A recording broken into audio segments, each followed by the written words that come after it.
He is a name known across America, a voice that has echoed through decades of change. Jesse Jackson. For many, he is a symbol, a civil rights icon, a political trailblazer. But the full story is far more complex. It's a story of ambition, of controversy, and of an undeniable impact on the fabric of the nation. He did not just march. He did not just give speeches. He fundamentally altered the landscape of American power. He challenged presidents. He confronted corporations. He demanded a seat at the table for those who had been told for centuries they did not belong. This is the story of how one man's relentless drive changed America. To understand Jesse Jackson, you have to understand his core belief. He believed in the power of protest. He believed in the power of the ballot box and the power of the dollar.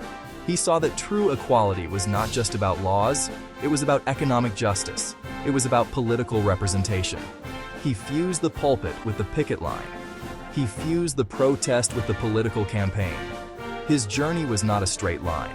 It was filled with incredible highs and public lows. But through it all, his mission remained constant. Jesse Louis Jackson was born on October 8, 1941. His hometown was Greenville, South Carolina. This was the Jim Crow South, a world of strict legal segregation, a world where opportunity was determined by the color of your skin. Jackson grew up in this world. He experienced the daily humiliations of a system designed to keep black people down. His mother, Helen Burns, was a high school student when he was born. His biological father, Noah Lewis Robinson, was a married man who lived next door. These were difficult beginnings, but they forged in him a powerful determination to overcome. He was a good student and a gifted athlete. He excelled in football. He earned a scholarship to play at the University of Illinois. But when he arrived, he was told that black players were not allowed to be quarterbacks. This was a turning point. He refused to accept this limitation. He decided to leave. He transferred to North Carolina A&T State University, a historically black university. There, he became the star quarterback. He also became a leader on campus. He got involved in local civil rights protests. He was finding his voice. He was learning how to organize. After graduating in 1964, he chose to attend the Chicago Theological Seminary. But his studies were soon interrupted by the images from Selma, Alabama, peaceful protesters brutally beaten on the Edmund Pettus Bridge. Jackson knew he had to be there. He left Chicago and traveled to Selma. This is where he would meet Dr. Martin Luther King Jr. Dr. King appointed Jackson to a leadership role in the Southern Christian Leadership Conference. He became the head of the Chicago chapter of Operation Breadbasket. Its mission used boycotts, or the threat of boycotts, to pressure white-owned businesses in black neighborhoods. The demand: hire black workers, promote black employees, use black-owned services like banks and contractors. It was a strategy of economic empowerment, and it worked. Jackson proved to be a brilliant organizer and negotiator. He was making a name for himself, a leader in his own right. The assassination of Dr. King in April of 1968 was a devastating blow, leaving a massive void. Disagreements within the SCLC grew. In 1971, Jackson officially resigned from the SCLC. He immediately founded Operation Push, People United to Save Humanity, later SERVE, a continuation and expansion of Breadbasket, national-scale economic justice. They researched corporations, exposing the lack of black executives, franchises, and ad spend with black media. If talks failed, Jackson called national boycotts, rallying consumers to withhold their dollars. Operation Push secured hundreds of millions in covenants to hire, promote, and partner with minority workers and firms. Jackson forced corporate America to reckon with the black consumer dollar. He was changing the way business was done in America, one boardroom at a time. Next, a broader vision: the Rainbow Coalition. By the early 1980s, Jesse Jackson's vision had expanded. He saw Hispanic farm workers, laid-off white factory workers, small family farmers, and Native Americans fighting for rights.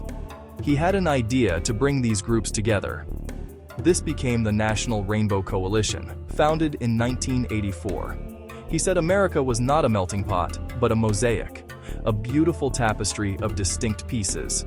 They registered voters, pushed for housing, healthcare, fair trade, and fought corporate polluters and discrimination. In 1984, Jackson announced his candidacy for president. This was the first black-led presidential campaign seen as a serious, viable effort. He challenged the Democratic Party's establishment and platform. He energized millions of new voters. He won primaries and caucuses, including Louisiana and the District of Columbia. He didn't win the nomination, but his primetime speech made history. Common ground and a quilt of many patches. In 1988, he returned stronger. More polished, broader coalition, more wins. He won 11 contests, including Michigan, briefly becoming the front runner. Nearly 7 million votes and over 1,200 delegates, closer than any Black American to a major party nomination. He moved the party left on poverty, inequality, and racial justice, inspiring a generation, including Barack Obama. Jesse Jackson changed the political game forever. Jesse Jackson's influence was not confined to the United States. He saw himself as a citizen of the world. He used his moral authority for a personal, often risky brand of diplomacy. In 1984, a U.S. Navy pilot, Lieutenant Robert Goodman, was held in Syria. Jackson met President Hafez al-Assad and made a personal moral appeal. After days of talks, Assad agreed. Jackson flew home with Goodman, a stunning diplomatic coup. Later in 1984, he negotiated the release of 22 Americans in Cuba. In 1990, he helped secure releases in Iraq after the Kuwait invasion. In 1999, he negotiated the release of 3 U.S. soldiers in Yugoslavia. Critics called it interference. Families called him a hero. He took risks official diplomats would not. A private citizen armed with conviction, achieving extraordinary things. He was America's unofficial ambassador for peace and human rights. Up next, the elder statesman, and a quiet, powerful moment you will not forget. Today, Jesse Jackson is in his 80s. The pace has slowed. In 2017, he announced he had Parkinson's disease. The powerful, booming voice is softer, the stride more deliberate, but the fire remains.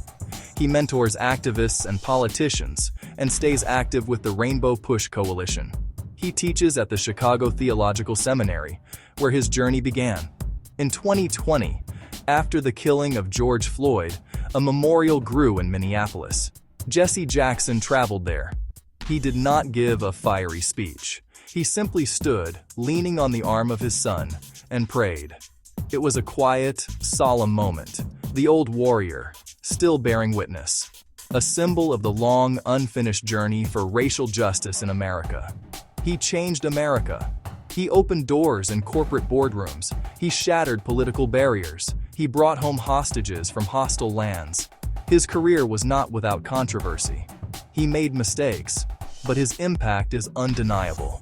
He forced the country to confront its ideals and expanded who gets to participate in democracy. And his final enduring lesson: keep hope alive. Reverend Jesse Jackson. From civil rights marches to a lasting legacy. Like, follow, and subscribe to Lawful Lens Journal for more in-depth coverage of major legal and historical events.